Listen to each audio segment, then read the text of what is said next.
Zdaj pa k našem drugem korespondentu, Lukiju. Ta se je ponovno preizkusil v žanru dokumentarnega filma. No ja. Kolikor ga poznam, se je preizkusil v žanru preverjanja, kako dolgo bomo zdržali prednji sklop TV. Naslov njegovega nocojšnjega dela, ki bo takoj po emitiranju utonilo v pozabo, pa je Kozmos.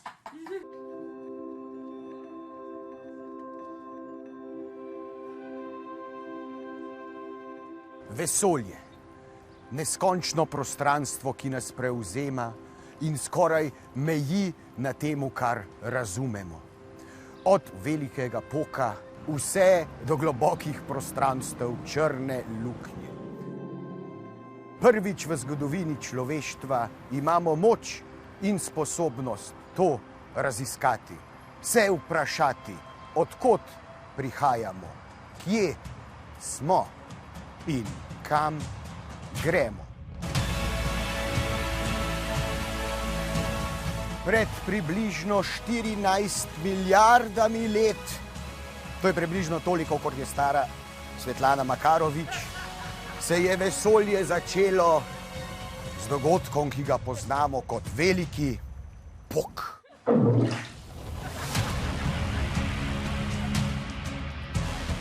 Vsa masa, energija, vse, kar je bilo in vse, kar je kar naenkrat počilo in ustvarilo vse, kar poznamo danes.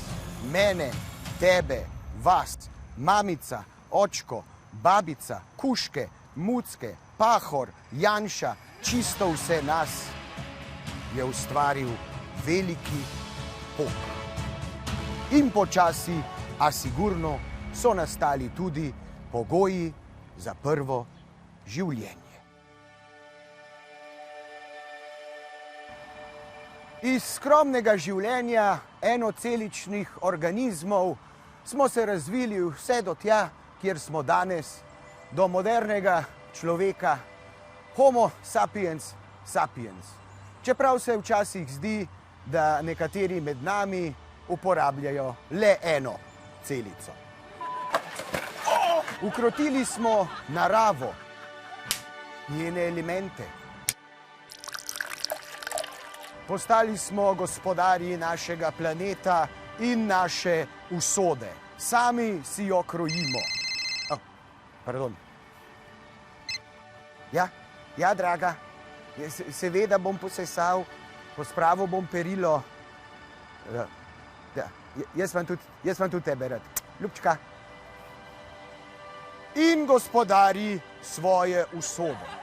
Dokazali smo, da je Zemlja okrogla, danes pa zopet nekateri trdijo, da je ploščata.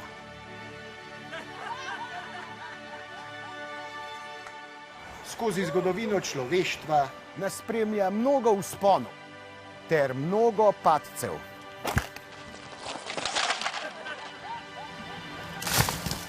Če drevo v gozdu pade in tam ni nikogar, da bi to slišal ali videl, ali je drevo zares v gozdu padlo. Tako kot če človeštvo kar naenkrat izgine iz vesolja. Nas bo kdo pogrešal? Bo sploh kdo vedel, da smo bili? Vse, kar se je zgodilo v zgodovini človeštva, vse, kar smo ustvarili in vse, kar še bomo, je v primerjavi z neskončnostjo vesolja popolnoma nepomembno. Prej ali slej se bo vse stopilo v kozmični prah. Zato je bolje morda, če se koncentriramo na danes, tukaj, na naš mali tretji kamen od sonca. Tako da nazaj na Zemljo. Smo že dosegli najvišjo stopnico našega razvoja. Smo ljudje vse to, kar smo lahko, ali je lahko človek več. Včasih se nam zdi, da morda nismo več na poti evolucije, vendar na poti devolucije, da se vračamo nazaj k našim animalnim koreninam.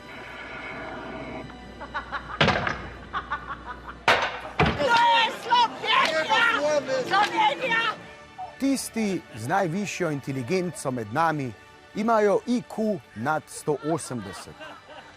Cepili smo atome, poslali človeka na Luno, ustvarili življenje iz epruvete in računalnike velike toliko kot želod. Tehnologija nas je popeljala v široka prostranstva neba in globine morja. Še vedno pa ne znamo nastaviti digitalne ure na domači pečici.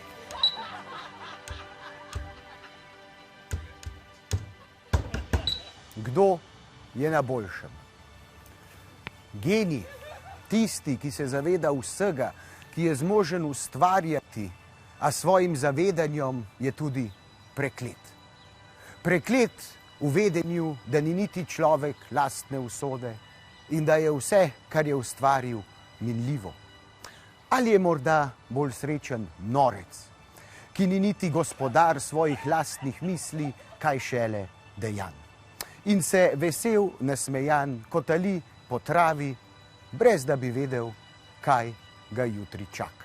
Naj vas za konec pustim z mislijo pisatelja in humorista Don Marqueza, ki je dejal, da je največja ovira človeškega napredka človeštvo samo. Hej, preden greš, klikni tukaj in se naroči na naš YouTube kanal, imamo pa tudi TikTok, Instagram in Facebook, tako da le urno.